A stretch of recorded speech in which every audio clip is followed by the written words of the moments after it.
बच्चों, हम सभी के प्रयास से जर्मन का यूनिफिकेशन तो हो गया।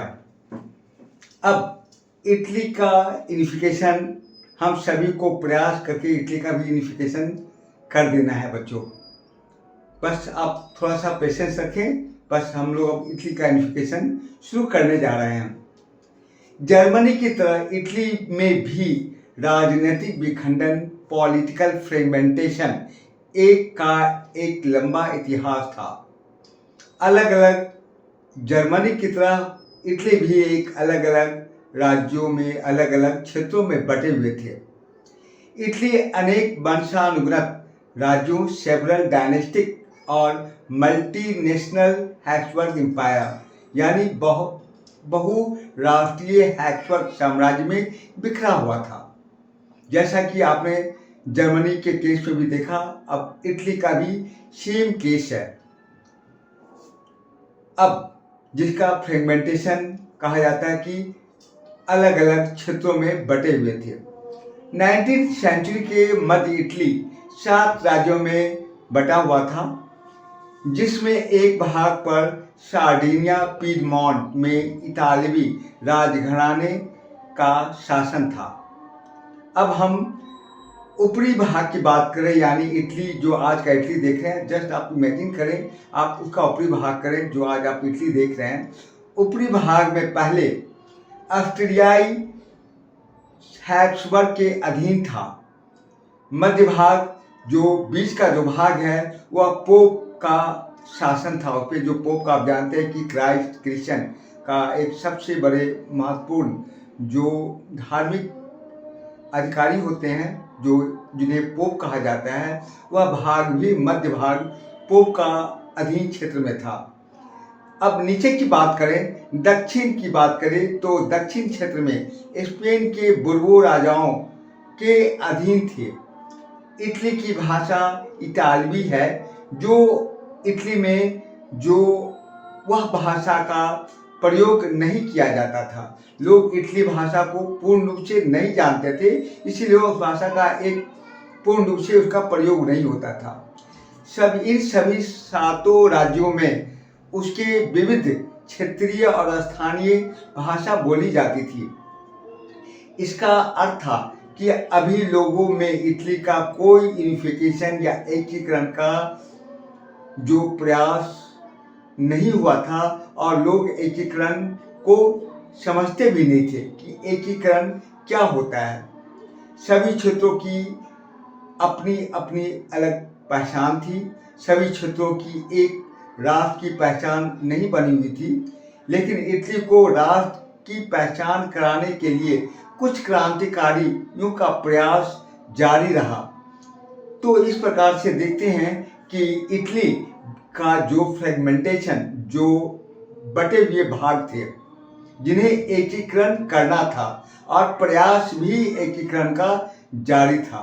नमस्कार, मैं राकेश नॉलेज कॉर्नर के साथ आज इटली के बारे में मैं कुछ आपको बताया, इंट्रोडक्टरी पार्ट आपको बताया। अब उसके बारे में बताने जा रहा हूँ बच्चों, आप ध्यान से इसे सुनेंगे।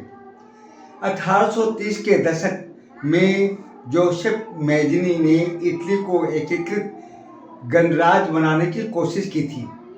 उन्होंने अपने उद्देश्यों के प्रचार के लिए यंग इटली नामक एक गुप्त संगठन की स्थापना भी की, लेकिन दुर्भाग्य कहें कि 1831 और 1848 में रेवोल्यूशनरी क्रांतिकारी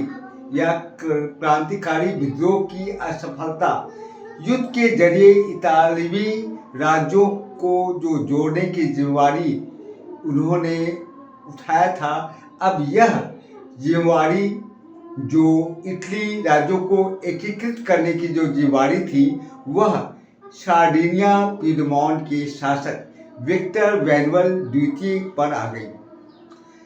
बच्चों, तब यह प्रश्न उठता है कि ये सार्डिनिया पीडमोंट को एकीकृत का भाव अचानक ये क्यों उठा, यह आप सभी जानना चाहेंगे। इसका एक महत्वपूर्ण कारण था कि जिस तरह से पूरे यूरोप में क्रांतिकारियों का बदलाव का लहर चल रहा था, उसमें एब्सोल्यूटिस्ट मोनार्की का अस्तित्व पूरी तरीके से खतरे में आ गया था। उन्होंने रेवोल्यूशनरी का साथ मिलकर चलने में ही अपनी भलाई समझी। इसीलिए इस क्षेत्र के शासक अभिजात वर्ग की नज़रों में एकीकृत इटली उनके लिए आर्थिक विकास और राजनीतिक प्रभुत्व मतलब डोमिनेशन की संभावनाएं बढ़ गई। मतलब ये हुआ कि उन्होंने ये सोचा कि अगर हम इन लोगों का साथ रेवोल्यूशनरी का साथ न दें तो हम लोग का अस्तित्व खतरे में पड़ जाएगा। इससे अच्छा है कि अगर हम इटली को एकीकृत कर दें तो हम एक बहुत बड़े साम्राज्य, बहुत बड़े राष्ट्र का हम जो है एक उसके प्रभुत्व हमारे साथ आ जाएगा, पूरी राजनीतिक व्यवस्था हमारे साथ रहेगी और उसका आर्थिक विकास भी हम कर सकेंगे। इस तरीके से आम जनताओं का दिल और रेवोल्यूशनरी ग्रुप के साथ मिलकर चलने में ही उसकी भलाई समझी गई। इसीलिए उन्होंने जो है क्रांतिकारियों का साथ देना बेहतर समझा। इसीलिए जो वहाँ के जो चीफ मिनिस्टर थे, इमैनुअल द्वितीय के जो चीफ मिनिस्टर थे काबूल, जिनको इटली के प्रदेशों को एकीकृत करने का आंदोलन का नेतृत्व करने का अधिकार दिया गया। जबकि ऐसा कहा जाता है कि काबूल के बारे में कि न तो वे क्रांतिकारी थे और न ही जनतंत्र में विश्वास रखने वाले थे। फिर वह किस प्रकार से उन्होंने पूरे इटली को एकीकरण और यूनिफिकेशन किया, अब हम लोग इस बात को अब देखेंगे बच्चों। इतालवी अभिजात वर्ग, जिसे अरिस्टोक्रेसी और नोबिलिटी क्लास के तौर पे हम समझ सकते हैं, कि तमाम अमीर और शिक्षित सदस्यों की तरह इतालवी भाषा से कहीं बेहतर ये लोग फ्रेंच बोलते थे। फ्रेंच बोलना अपनी शान समझते थे। फ्रांस से सार्डिनिया पार्लियामेंट की एक चतुर कूटनीति संधि मतलब डिप्लोमेटिक अलायंस, जिसके पीछे काबूल जो चीफ मिनिस्टर थे उनका हाथ था, से सार्डिनिया पार्लियामेंट 1859 में ऑस्ट्रियन फोर्सेस को हरा पाने में कामयाब हुए। और उन्होंने देखा, या जैसा कि आपने देखा कि नॉर्थ यानी उत्तरी भाग जो है, अब वह जो ऑस्ट्रियन हैब्सबर्ग को हराकर सार्डिनिया पीडमोंट में मिला लिया गया। अब इटली की दक्षिण भाग की बात करें, जिसका नेतृत्व जोसेफ गॉरिबाल्डी के हाथ में आया, जिनका की समर्थन, सैनिकों का समर्थन और वहाँ के लोगों का समर्थन बहुत ज़्यादा था। तो उन्होंने नियमित सैनिक एवं भारी संख्या में सशस्त्र स्वयंसेवकों ने इस युद्ध में हिस्सा लिया। 1807 में वे दक्षिण इटली और 2 सिलिसियों के राज्यों में प्रवेश कर स्पेनिश शासकों को हटाने के लिए स्थानीय किसानों को समर्थन पाने में समर्थ रहे। अब बीच का भाग जो पोप के हिस्से में था, अधीन था, वे खुद ही समर्पण करके जो है वह चले गए। इस तरीके से आपने देखा कि नॉर्थ, साउथ और बीच का जो भाग था, जो सेंट्रल भाग था, वह सारे भाग आपस में मिल गए और मिलकर यह सारे अब जो है एक इटली यूनिफाई के रूप में कहलाया। इस तरीके से 1861 में इमैनुअल द्वितीय को एकीकृत मतलब यूनिफाई इटली का राजा घोषित कर दिया गया। और लेकिन इटली के अधिकांश निवासी जो निरक्षर थे, वो पढ़े लिखे नहीं थे, जिनमें जो निरक्षरता काफ़ी हद तक थी, वह यह इस बात को नहीं जानते थे कि उदारवादी और राष्ट्रवादी विचारधारा क्या है। उस विचारधारा से वे अनजाने थे। इस तरीके से दक्षिण इटली में जिन आम लोगों ने गैरिबाल्डी का साथ दिया, उन्होंने इटालिया के बारे में सुना ही नहीं था, इटली के बारे में सुना ही नहीं था, लेकिन वे यह मानते थे कि ला टालिया विक्टर इमैनुअल की पत्नी थी। तो जैसा भी रहा हो विचारधारा, जैसा भी रहा हो, चाहे वो पढ़े लिखे रहे हो या नहीं रहे हो, चाहे वो अनजान रहे हो, लेकिन इस तरीके से वह जो पूरा इटली अब जो है वह एक यूनिफाई हो गया, एकीकृत हो गया। अब एकीकृत हो जाने के बाद जो है वह एक शासक के रूप में जो इमैनुअल द्वितीय को जो है वह राजा घोषित किया गया। तो इस तरीके से हमने यह देखा कि आपका जर्मनी का यूनिफिकेशन और इटली का यूनिफिकेशन जो हुआ। अब ब्रिटेन के बारे में हमें जानना है कि ब्रिटेन का यूनिफिकेशन या ब्रिटेन का एकीकृत होना किस तरीके से हुआ, जो हम अब नेक्स्ट वीडियो में इसकी चर्चा करेंगे। उम्मीद है बच्चों कि ये आपका जो इटली का यूनिफिकेशन को आप अच्छे तरीके से समझ गए होंगे। बस ये ध्यान रखिएगा कि नॉर्थ, सेंट्रल और साउथ का जो भाग था, ये तीनों भाग जो 7 भागों में बटे हुए थे, सारे भागों को एकीकृत किया गया, तब जाकर यह इटली का यूनिफिकेशन पूरा हुआ। Strange case of Britain, Britain की अजीब दास्तां। अब हम ब्रिटेन की ओर चलें। हमने इटली, जर्मनी को चलो यूनिफाई करवा लिया, यूनिफिकेशन करवा दिया हम सभी मिलकर, हमने नहीं, हम सभी मिलकर। अब ब्रिटेन की बारी है। अब ब्रिटेन की ओर देखते हैं कि वहाँ का पॉलिटिकल पोजीशन क्या था।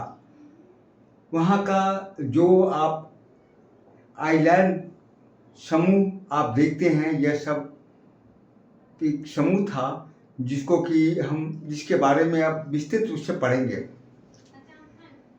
कुछ विद्वानों ने तर्क दिया कि राष्ट्र या राष्ट्र राज्य का मॉडल या आदर्श ग्रेट ब्रिटेन है।